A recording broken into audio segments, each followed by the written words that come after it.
Hello, everyone, and welcome to UGASports, Georgia Recruiting Rumors versus Facts. I am Blaine Gilmer here with Keanu Charles Reeves, as he is now known on his Twitter handle. Trent has had an unbelievable experience with some Twitter hacking going on, and if you want some good comedy, you can just kind of head over to that account. But Trent, fill us in on what's the latest with your battle with Twitter right now. Yeah, I don't. They wanted proof of I guess the email behind the account, but of course the email has been changed by the hacker, so that email is not going to match up. So, still battling. Just continue to go to my Twitter and mark it as hacked or report it and mark it as hacked because Twitter's not seeming to want to do anything about it right now, and so we're going to continue to fight the battle. Absolutely, and we got another one joining us here, Mr. Jed May. So, Jed, say hello to Keanu. What's up, Keanu? Loved you in Speed, man. I didn't know I was in it, but good. Absolutely. So we are, here once again covering Georgia football recruiting live on the UGASports YouTube channel. If you don't already do so, do us a favor and subscribe to the channel today. We really appreciate that. The amount of subscribers that we've gathered and gained, guys, over the last 2-3 months has been unbelievable, and that's in large part just support and thank you to you guys. So as always, we'll be on here answering questions from the UGASports Vault members, as we always do. Scuffletown Dog right off the bat wanted to ask the question of who does Georgia finish with in the class of 2022. So I want to give a disclaimer and tell Scuffletown Dog that one's going to be saved for the end, my man. I know you always watch, so I know you were the first one to answer on the board topic today, but you're going to be the last one answered here on the show. Georgia's closing on John Wick pretty well. So. That's it. That's it. No doubt. And according to Trent's account, I mean, there's all kinds of crazy stuff going on in the world out there. But, we're really, really looking forward to this show. Looking forward to Wednesday as Georgia does finish up the class of 2022 and maybe even a few surprises in there. We'll talk about that down the line here. But, Jed, you just, the reason you joined us a little bit late, you were talking with a priority class of 2023 prospect just now. Yeah, Raul Aguirre, man, that kid loves to talk, and I love talking to him. He's a good kid. He's a really, really good-looking linebacker.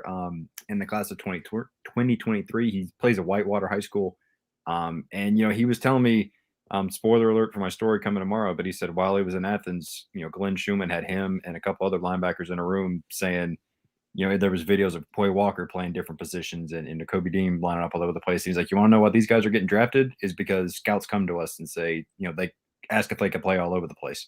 And Schumann likes that. And Earl Aguirre, we saw him at the 5-star challenge or underclassmen challenge, whatever, last summer. And he was covering, running backs out of the backfield really well. So that's something Glenn Schumann likes in his game. And, it's the reason he's one of the top inside linebacker prospects for Georgia in the class of 2023. So look for that story tomorrow. Absolutely. And another inside linebacker prospect in the class of 2023 that was there and kind of was probably in that meeting with Raul Aguirre and Glenn Schumann was Quay Rusaw from Montgomery, Alabama. And, he's another guy that, man, he can just go sideline to sideline in a hurry and really plays physical. Kirby Smart went out and saw him play basketball last week. So as Trent's got the Hawks in the background behind him over there, Kirby like to go see a little bit of round ball, see Quay Rusaw, and then also James Smith. I'm not sure if James Smith is playing basketball or not, but Trent, if James Smith is playing basketball, you talk about like the round mound or rebound. He's giving Charles Barkley a run for his money over there. That's a big 3 technique or nose guard in there, mixing it up in the post if he's playing for Carver. Yeah, that's about like Jalen Walker playing basketball. Jalen can get up and dunk though, so I'd be interested to see if he can get up just like Jalen does. Yeah, I've watching James Smith, I wouldn't put anything past him, and that is a athletic son of a gun. So the class of 2023 is really cranking up. They had some major targets not only for that class. Andrew Paul was there on an official visit in the class of 2022. We'll talk a lot about him in this show. And then also they had guys sprinkling throughout, Jed, all the way down from, 2024 and even some 2025 guys. Yeah, and it's funny, last week I went and visited Noah Dixon at Troup County High School. One of the guys there was like, "Man, aren't these kids a little young to be being interviewed?" And I was like, "Not when the coaches are interviewing these or offering these kids and visiting them and having them on campus and stuff." And that's the nature of the game. I mean, Blaine, you've written at least I think 2 stories on Julian Lewis this year, He's not who's even in high 26 school yet. kid. Yeah, I mean, Justice Terry and Manchester, he went viral for looking like a Greek god, and that kid's a freshman in or coming off his freshman season in high school. So that's the nature of the game now, and recruiting, like I said, the 2022 class will be officially wrapped up here soon. But long before now, the coaches have started turning their attention to 23 and 24, especially Georgia, who I mean we've mentioned on here before. They did a lot of their heavy lifting and signing, during the early signing period. Absolutely. I'm trying to get my son some looks. He's a fourth grader.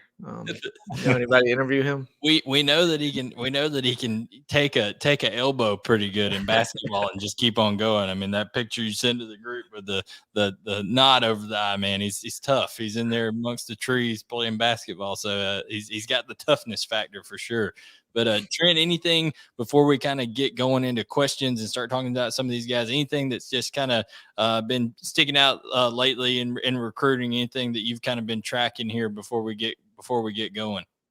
No, I think going into signing day is pretty. It's not going to be a big day for Georgia. I think it's coming down to I think Darius Smith's good. I think Dylan Bell's going to sign, and then you're going to look at some guys like Christian Miller. I think Christian Miller will be the big guy that you're watching on Wednesday, and then you have Andrew Paul, the running back that just visited. Of course, it looks like Jordan James could be headed elsewhere.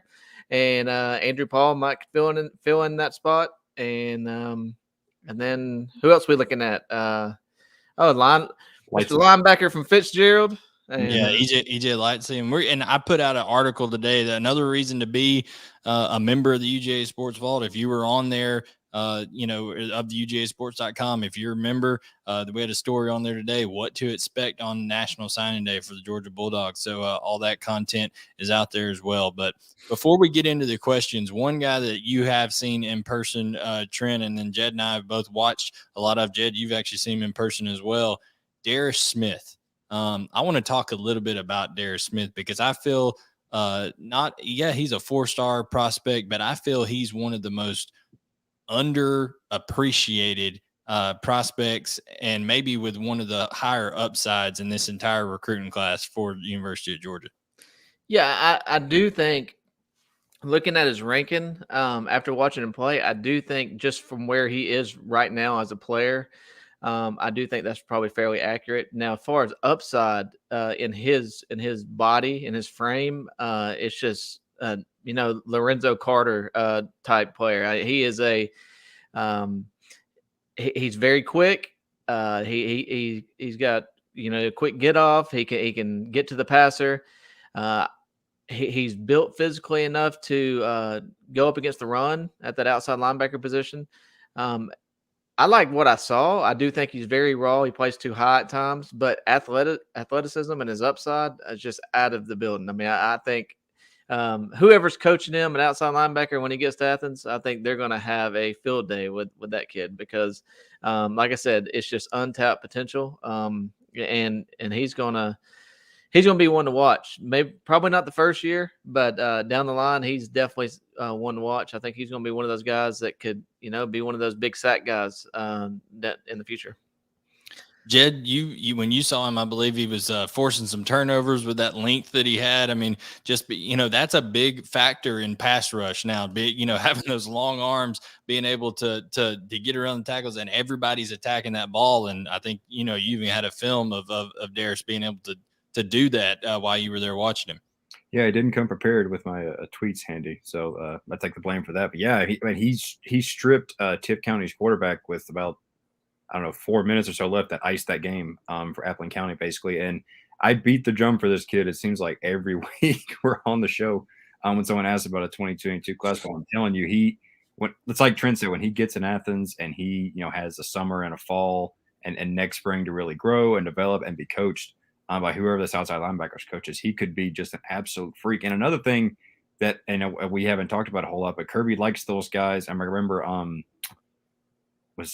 I mean, there's been guys with that kind of frame that Kirby said, "Hey, we've tried him out at star." Like, Adam Anderson has been tried out at star sometimes. I think Derek Smith could be that guy that could possibly get a look at some part-time star role. I mean, he's got that kind of, frame and athleticism. So he's a guy, like Trent said, the coaches are going to have a field day with this kid when he gets to Athens, because you can't teach, some of the things he's got.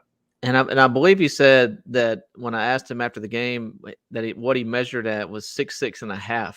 I believe that's what he told me. So yeah, he's long, he's athletic, and it's gonna be interesting. A little lean right now too, Mm-hmm. admittedly. I mean, and kind of reminds you in this last recruiting class for Georgia, Marlon Dean, right? That's a guy that is playing that outside linebacker, defensive end, that position right now.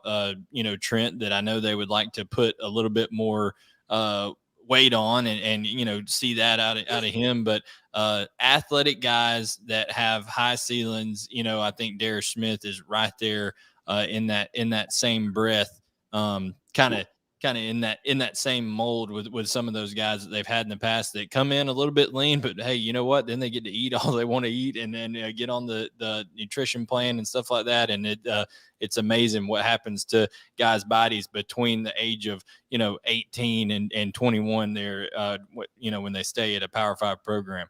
Yeah, he's 225 or somewhere around that area, but the way he's built and the way his shoulders and everything, I think he could get to 245 and still be athletic and still like he is now, and play that jack. I mean, I think he have potential to just put 20 pounds on and just be a freak. It'll be fun to watch, because I think he's one of those guys, like Jed said, he could be a 5.9 4-star right now, but by the time he leaves, he could be one of those guys that you're looking at like, dang, when you his potential was there, but we didn't know he was going to play like this. So no doubt. Now, lastly, but before we start getting into questions and things like that, you've seen here recently guys like Kristen Miller, right, who have kind of gone quiet a little bit, and that's a little unusual for Kristen, right? I mean, he's a guy who's a high-powered personality. You always hear a lot from him, but last I think everybody's really heard publicly from Kristen Miller was coming off his visit from Florida A&M, where he talked about the culture being different and stuff like that at HBCU. Then of course these other Power 5 schools that he's visited. What do you think off the bat, that quietness from Kristen Miller, maybe a good sign for Georgia, or something brewing that maybe nobody expects?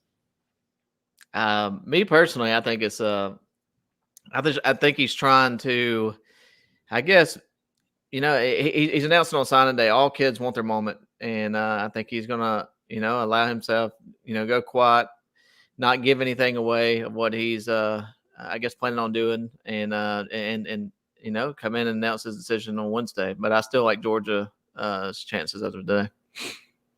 Absolutely. So without further ado, we've got a bunch of questions to get to, so we might as well go ahead and hit those. And remember, Scuffletown Dog, if you're watching, we know that you answered, you put in your comment first, but you're going to have to be last because of the nature of the question, my man. But let's go ahead and get these going, Jed, if you don't mind reading off that first one. Yeah, John Adams, 88, Overton as an LT into 2022 class, UGA or Texas A&M?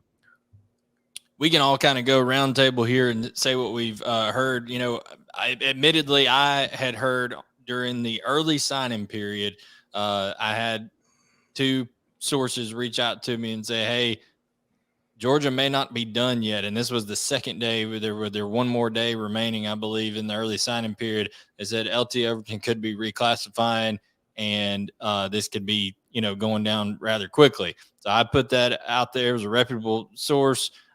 Checked around, said, hey, Georgia may not be done. There could be a surprise in the class. Even at that point, things kind of died off from then, Jed, and then now it seems like there's smoke picking back up around the situation.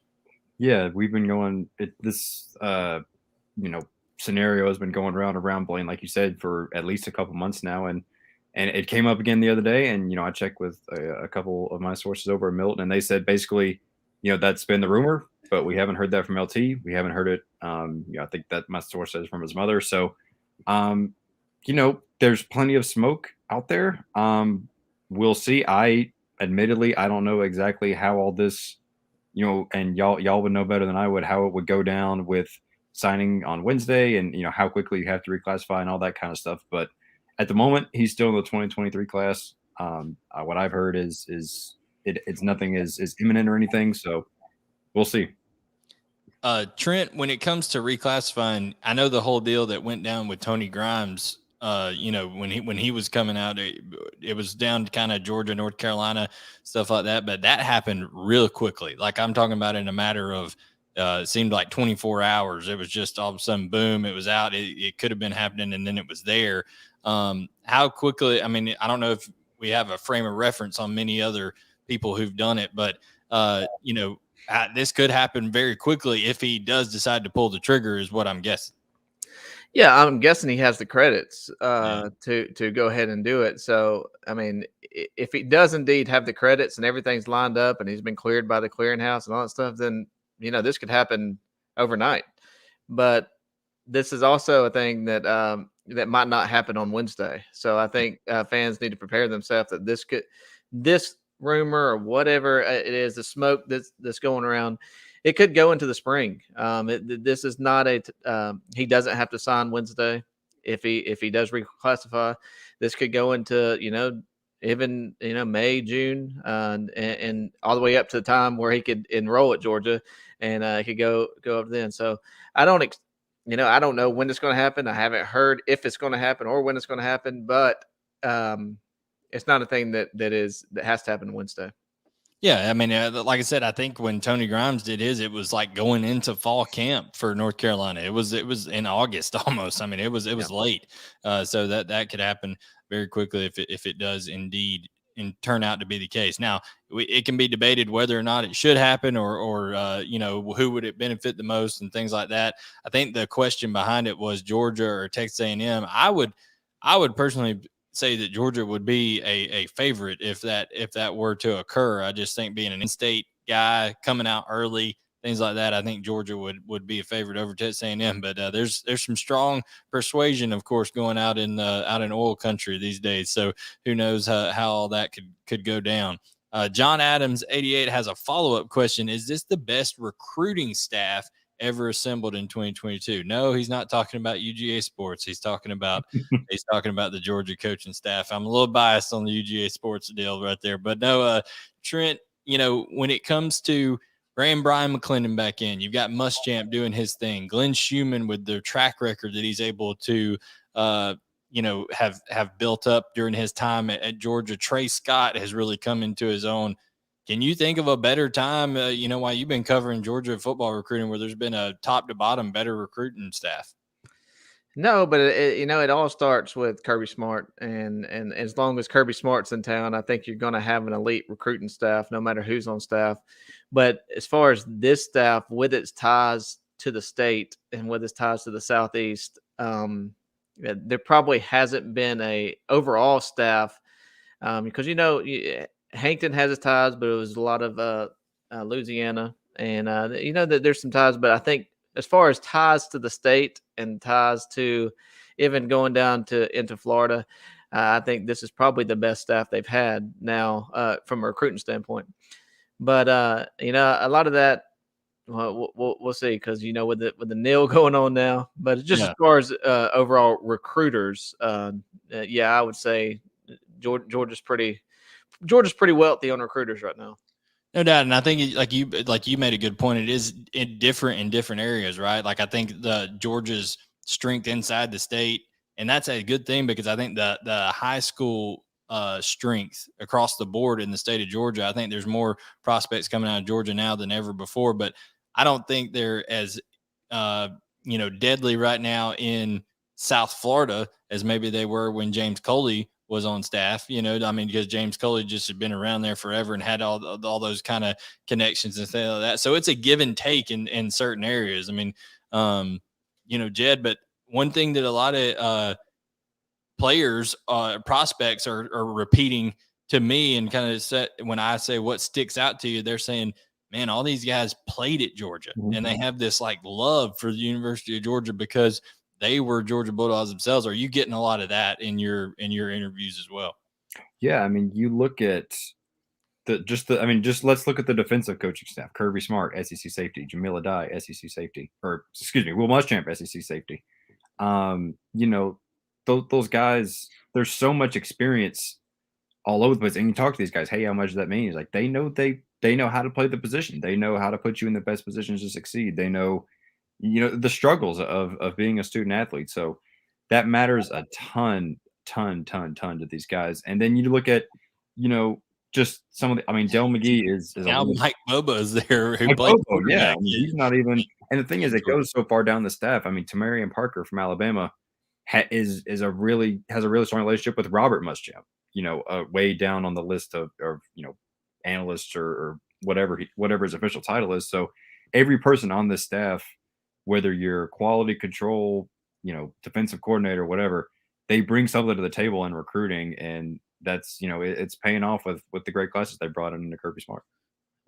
To me, what's interesting is you got the Mike Bobo now, and you're allowed to have 10 guys or however many guys out on the trail. I think it's 10, and so if there's ever a point where you have to pull somebody back, you saw Buster Faulkner out on the trail, and I guess this past January because they were missing a coach. So you can always put Bobo out on the trail and make that staff even better from a recruiting standpoint when, you might be a coach down, which Georgia's still a coach down, a defensive coach down. So, they've built this for success. He's built it just like Saban does. He's got guys ready to go behind guys. And it's, it is working out.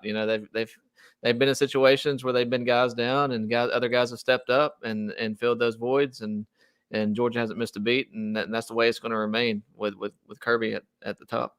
And on that note, I did want to note, put out there that Scott Cochran is he's returning to this staff. Like that is going to happen, and he, even this past couple weekends, him being back around the program and things like that, I've had 2 or 3 prospects tell me that the most, energetic and the guy that stood out the most to them during their visit was Scott Cochran.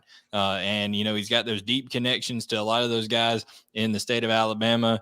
Trent, Jed, Georgia is going after elite talent in the state of Alabama in the class of 2023. I mean, when you talked about Tamarian, Parker, you talk about Mitchell, first name, Tony Mitchell coming out of a corner out of Alabama, Quay Russaw, James Smith out of Montgomery, Alabama. I mean, there's a lot of connections there with Scott Cochran. And, I know he had some personal stuff he had to work through, but apparently he's got that under control and now back with the program. So he's paying dividends for Georgia recruiting wise as of right now. So here we go. Next question there, Jed.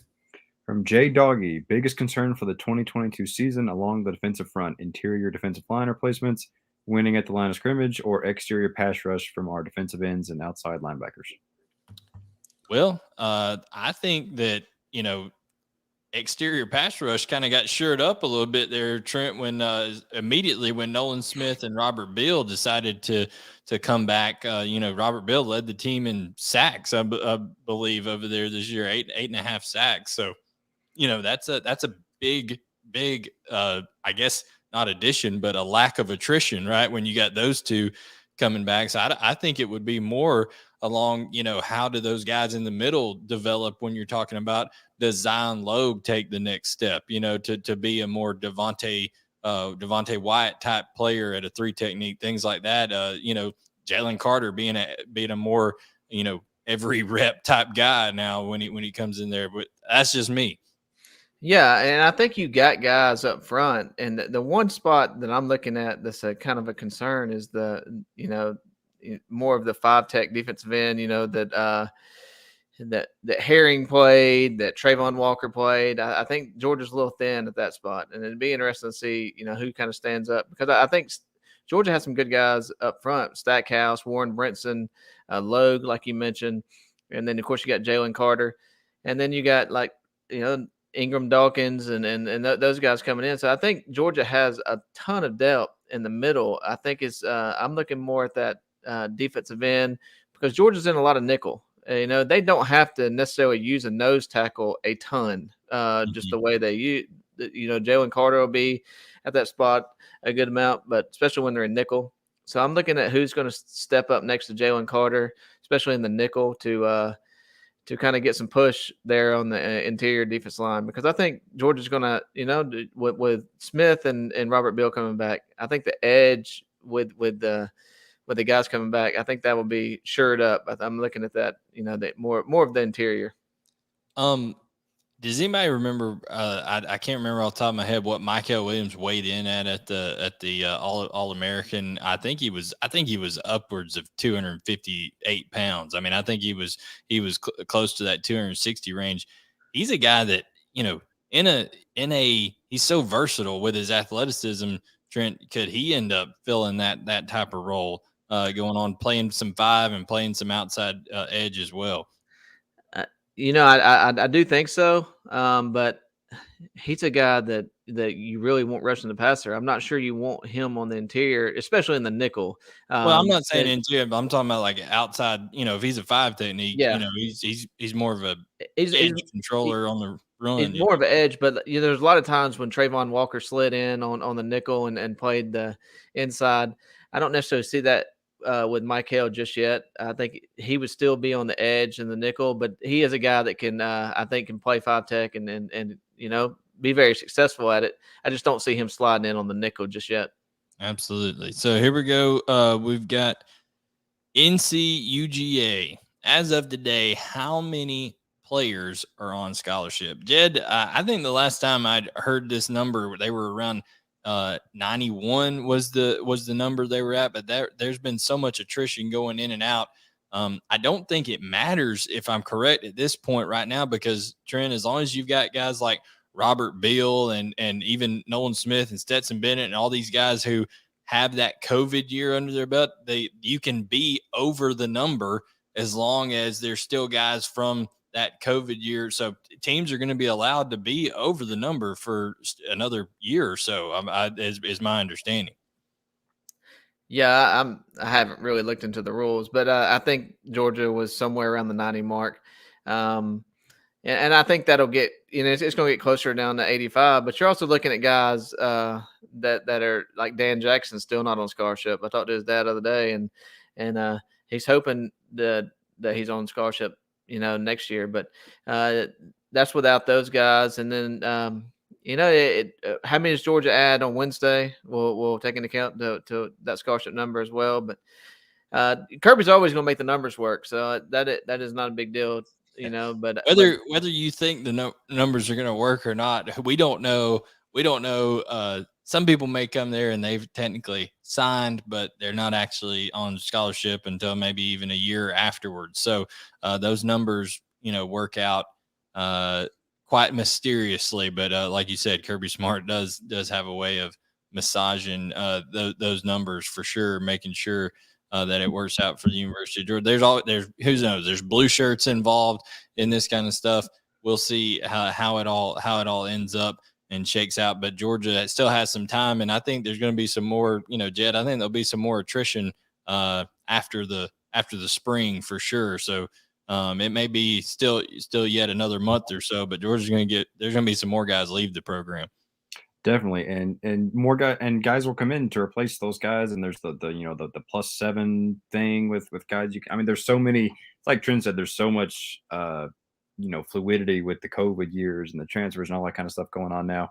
Bottom line is, come September 3rd, Kirby Smart's gonna have the numbers figured out in one way or another. So it's going to keep track of and everything, but it's going to get worked out one way or another. And we all know the NCAA is pretty much toothless now anyway, so does it even really matter? So we'll get to that as well later on down the line. ZXBY 140, who in this class is most likely to see immediate playing time help the team most in pass rush situations?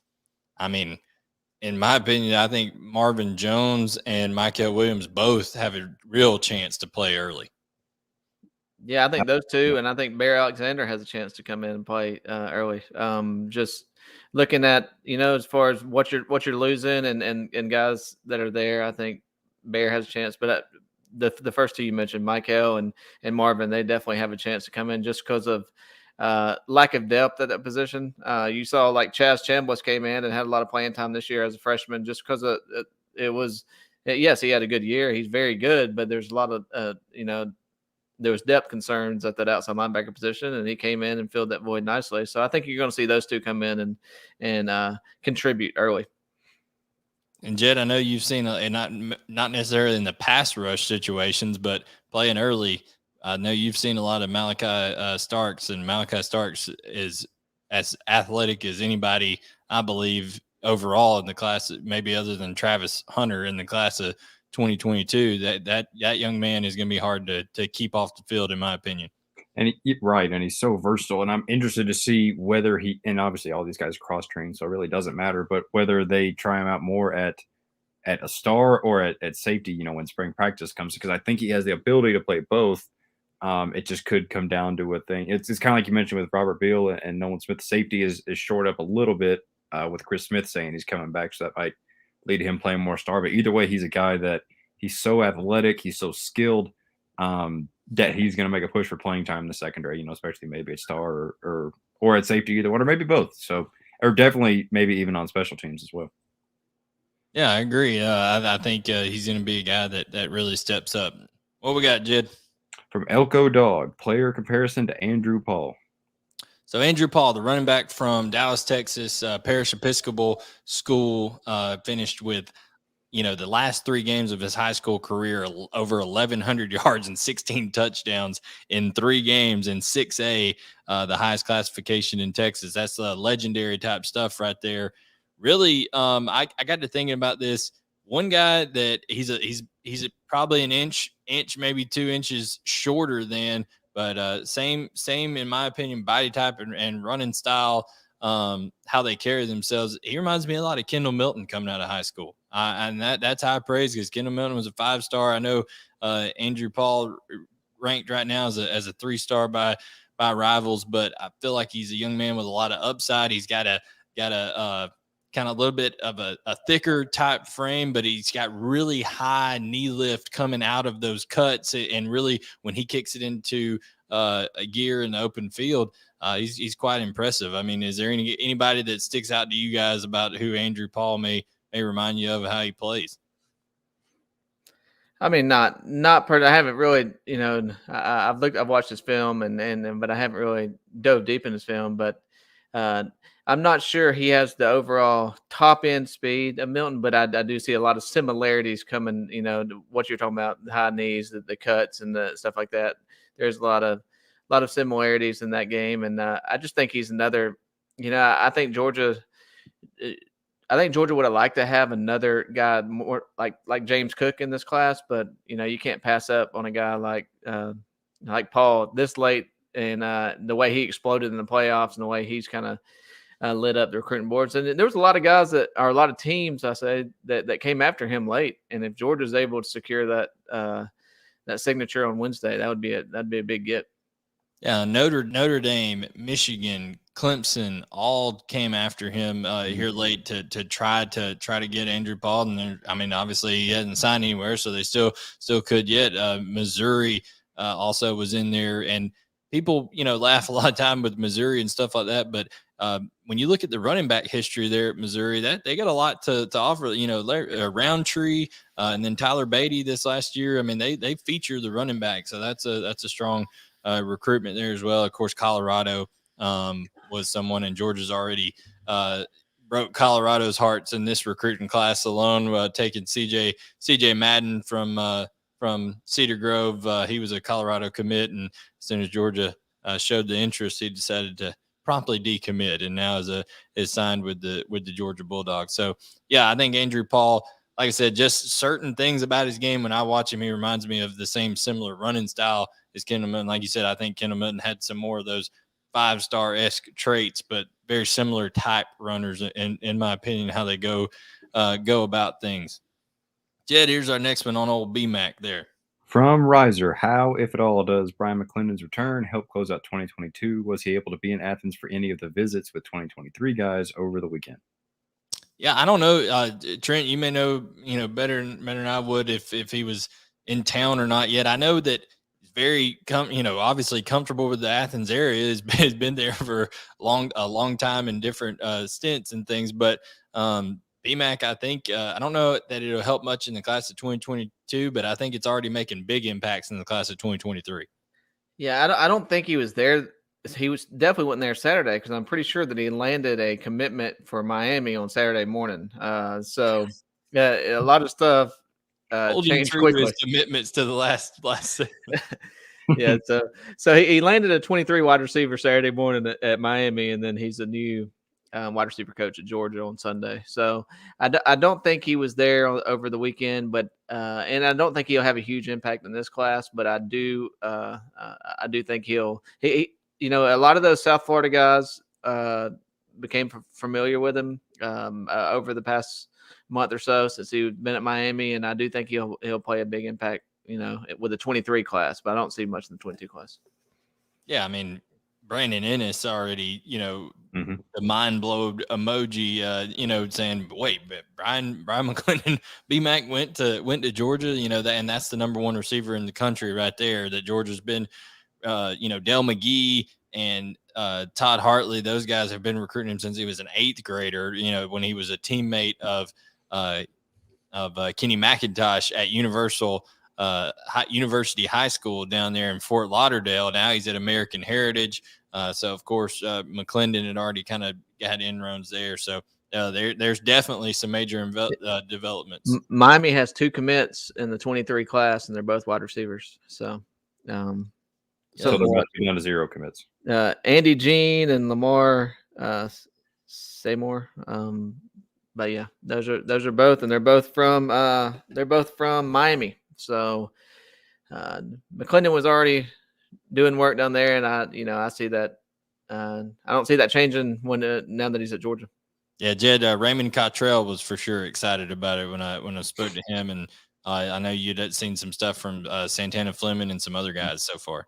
Yeah, Santana Fleming. He said, he's a real good coach and a real dude, is what he said. And Santana Fleming also at American Heritage. Brandon Ennis, like you mentioned, KJ Bolden. Ben got some comments from him, and then another guy Georgia's offered a couple weeks ago, Kyler Casper from out in Arizona, I believe. I spoke with him today, and I was like, "What do you think of the hire?" And he said, Brian McClendon recruited me at Oregon. That's the guy. That was his relationship there. So, there's guys all over the country that know Brian McClendon, that respect the job he's done as a receivers coach. And how often, Blaine and Trent, have we gotten questions on the show over the past 4 months? What's wrong with Georgia's receiver recruiting? How can Georgia's receivers recruiting pick up? Brian McClendon's a pretty good start when you bring in a guy with his reputation and knowledge and ties everywhere. So this 23 cycle, giving him a full year to work on these guys, it's going to be really interesting to see what Georgia's receiver class looks like in 23 compared to the past couple of years. And I wouldn't even put it past things to happen in terms of the transfer market between now and the start of the season, right? So that could help as well.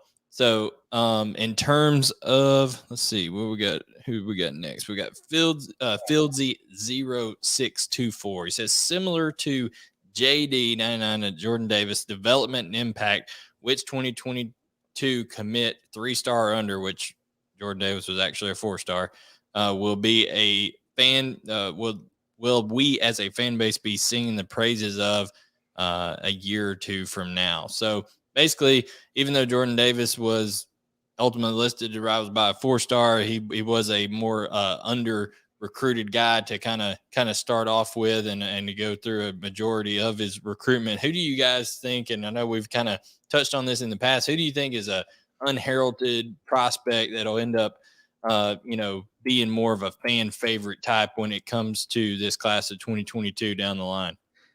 I think if you're trying to draw similarities to JD, I think you have to look at Sean Washington, just from the pure how quiet they were. JD didn't talk much, and then he turns into just a celebrity in Athens. So I could see Sean coming in, making an impact on that defensive line, and of course guys like CJ Madden, They're Dylan Bell. I mean, the list is kind of endless with the way.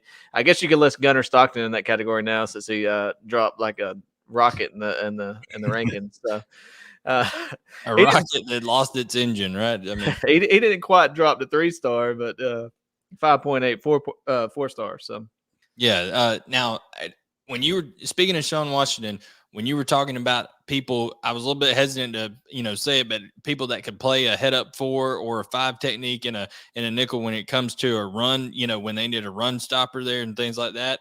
Sean Washington, Trey Scott, in fact, told him they could see him anywhere playing from a shade nose all the way out to a 5. Like he's that versatile. This guy's 6'5", 306 pounds, and moves very well. Like his get off at the line of scrimmage is something that I would call elite. Now his top end speed, maybe not so much. He needs to work on some of that, and maybe how he sheds blocks at the point of contact, because he was able to bully guys and things like that. But the short area quickness is something that I think could allow Sean Washington to be somebody that Georgia fans really come to love.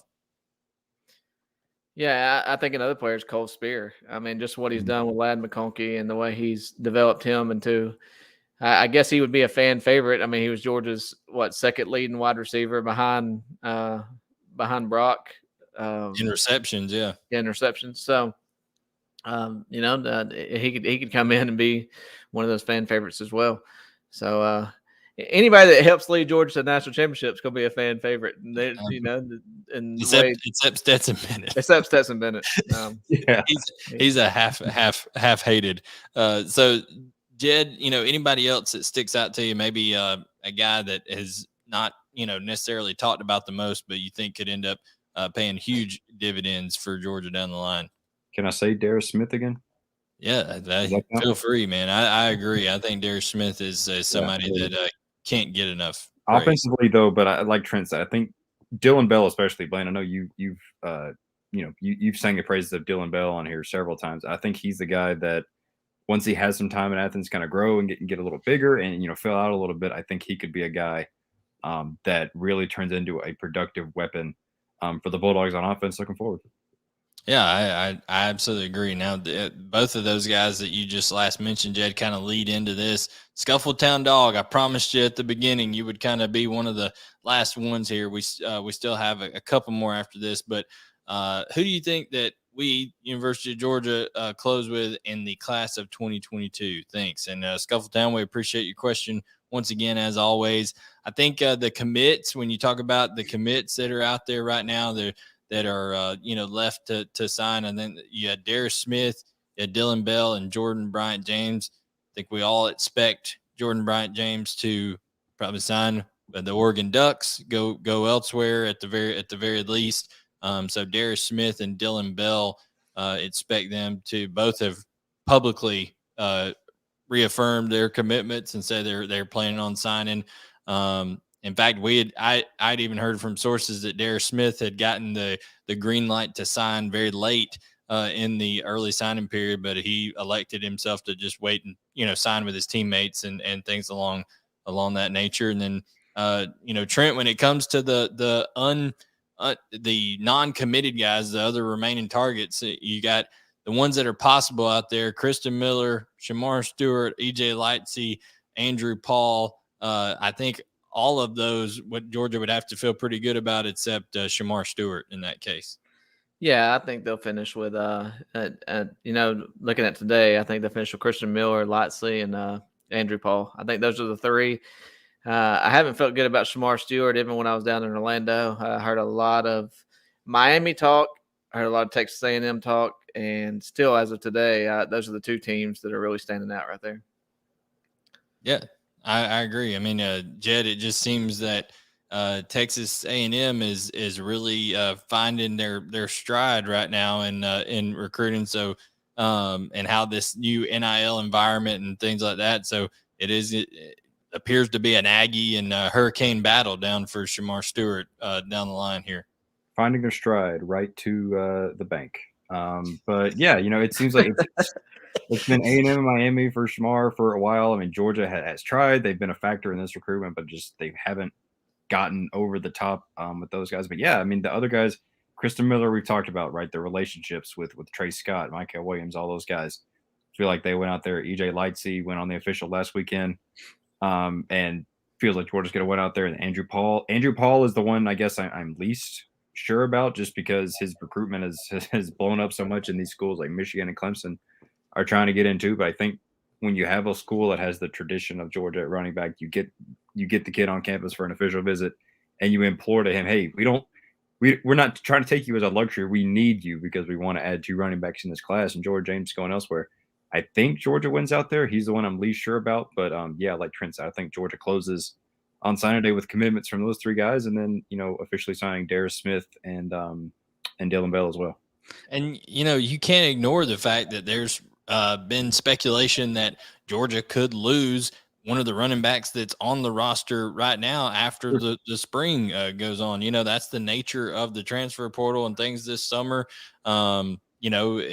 We'll see, but definitely getting a second back in this class, I think, has become a major priority. It already was, of course, with Jordan Bryant-James being there, but for whatever reason, it appears there's a mutual parting of ways that seems to be going place there. Trent, you got something? Yeah, I think the one thing that Texas A&M is about to fall into with signing the class they did is you feel the heat from the fan base, especially the head coach. When you sign a class like this, it's win now.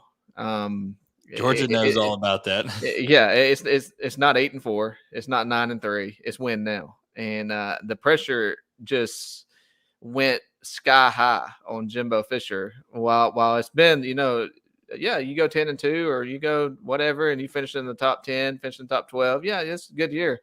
But now you start landing 1 or 2 top 3 recruiting classes. It's win now, and that pressure out in Texas A&M is about to be sky high. Especially when you beat Alabama last year with Zach Calzada. Yep. I mean, Zach Calzada could end up going on and having a great career at Auburn, but that young man had a out-of-body experience over there in College Station and was making throws that he may never make again. And when you get a quarterback like Max Johnson in there, who I think is a better quarterback than Zach Calzada, and then also you've got Connor Wigman coming in that class, you add a quarterback to a talented skill position haul that they're bringing in. When you're bringing in guys like an Evan Stewart and things like that, it gets the seat could get real hot in a hurry, like you said, Trent. Yep, it's going to be interesting. So DC Dog 93, the hiring of BMAC impacts the recruitment most of which players, or the recruitment of which players the most. Obviously, I think that's receivers that's going to have to be, I think Kirby Smart and company know that they need to change a little bit how they go about recruiting the receiver position. They've been dominant at tight end, dominant at running back in recruiting, over the years. So now, receiver could help out, but how much does this impact, this hiring impact Eric Gilbert? Jed, I don't know that necessarily Brian McClendon's any different than, Cortez Hankton would have been in terms of coaching Eric Gilbert. I think Eric Gilbert's issue is, as long as he's in the right state of mind and he's healthy and he's ready to go, he can be as dominant a player as he wants to be.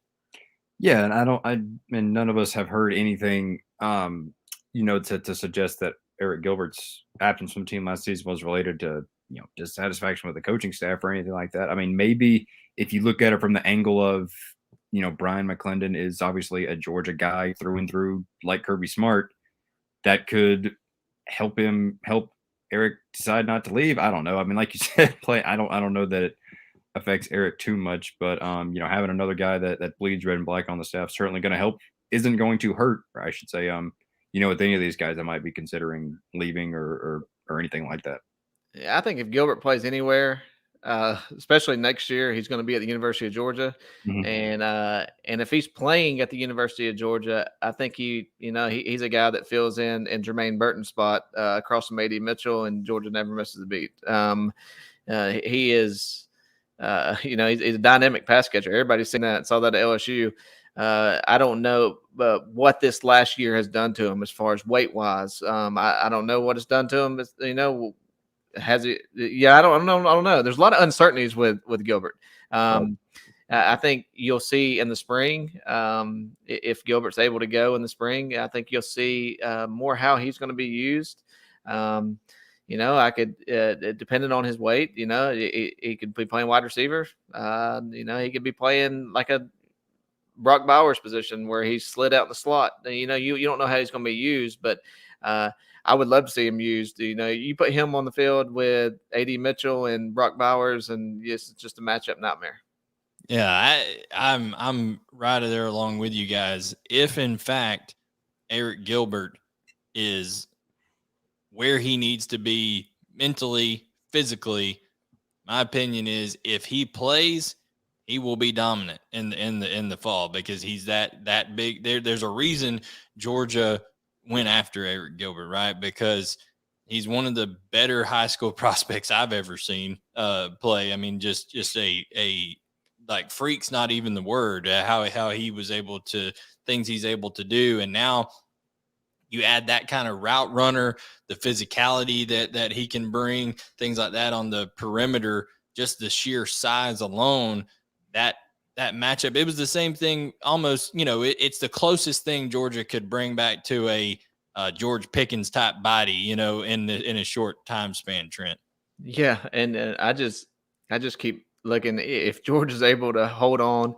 If Georgia keeps Darnell Washington on campus, having Darnell and Brock and Gilbert all in the field at the same time, along with AD, it's just I don't know. It's just pick your poison because those are four guys where you can't double team anybody because you leave somebody on an island against a Gilbert or leave somebody on an island against a Brock Bowers, it's going for 6. So it'll be interesting to see, but it all depends on the health. I guess is Gilbert ready to go? And if he is, it's a big plus for Georgia. No matter who the wide receiver coach is, I guess McClendon being there, I don't think it impacts it. But if Gilbert's able to go, he's going to be on the field, and it'll be fun to watch. And the last thing I wanted to point out, even let's say, I guess worst case scenario for Georgia in the tight end group, let's say Darnell Washington does move on, elects to transfer to another school. Right now, indications are that he's going to stay at Georgia. But if that were to happen, it doesn't hurt to have a 6'5", 225-pound crazy good route runner coming in, and Oscar Delp, who is very similar in how he plays the game to a Brock Bowers. I'm not saying he would have that kind of impact, but he's maybe not as lead of a blocker right away as Brock Bowers was able to help in the run game. But when it comes to being able to navigate through the secondary and being able to catch the ball, the great dexterity that he has, Oscar Delp is a guy who, at least catching the ball wise, and route running could be a guy who could play early as well. Yep. Oscar Delp is very, very good. I think the one thing that Darnell brings to Georgia is almost like a 6 offensive lineman when they get into their 13 personnel, and how physical of a blocker he was. Fitzpatrick was a pretty good blocker. You lose if you was to lose those two guys, you got to fill the void, and you don't necessarily want Brock Bowers, down there blocking. You'd rather have him out catching balls. So somebody will have to fill in that spot, but it'll be good if Georgia can hold on to Darnell. Yeah, I'd see a couple of things down here in the chat before we go. We always address for people, Eric, especially you, Eric, with the Oregon tag down there. We always address our guys on the UGA Sports Vault. It's just what we do first here on the show. Loyalty to those guys and appreciation for what they do for UGA Sports. But we do hit some YouTube comments down here at the end. Greg Rosenberg asks, is Lightsey really a linebacker? His speed size seems more like a star. Every indication is that, his high school coach told us that Glenn Schumann wants him as an inside linebacker. And I would have said the same thing about Roquan Smith coming out of high school. I mean, he similar type body, but was probably coming in at 205, 210, and you develop them guys into playing inside, but he's also a guy that you could probably put in at star, especially against physical run teams, and him have success there. But he would. I see him being inside linebacker. Yeah, they're wanting him there. So, Jed, before we go, is there what can people expect out of recruiting coverage? Between now and signing day, and then kind of the rest of this week. What we got coming up on deck? Yeah, well, we've got Raul Aguirre's story coming tomorrow. That's why I was late to the show tonight. We're still gathering reactions from guys that are in town this weekend, and then our big signing day. I wouldn't call it a bonanza, maybe like a fiesta, maybe instead of a bonanza. With Yeah, we just have a few of them. There's because for those of you who haven't read it, there's a story on Rivals about the main targets that are signing. Most of Georgia's guys are in the middle part of the day, between probably like 10 and 3 ish. And then it's time playing. Like I said, we'll have stuff coming out of that. And then the 23 cheat sheet and leaderboard and really starting to turn the page of that 23 class. Coming up after that. No doubt. I've got an interview with RJ Johnson out of Eagles Landing Christian Academy that was there this past weekend. He's a 2023 defensive back. Georgia Kirby Smart went down and watched him play basketball, so I'll have an interview with him coming up later this week. And like I said, signing day coverage and all that kind of stuff. So for Keanu Charles Reeves, a.k.a. Trent Smallwood, and Jed May, I am Blaine Gilmer, and this has been another edition of UGA Sports Georgia Recruiting Rumors versus Fact. Make sure to subscribe to the channel, give us a like, and turn on notifications if you haven't already, and we'll catch you next Monday on another edition of Rumors versus Facts.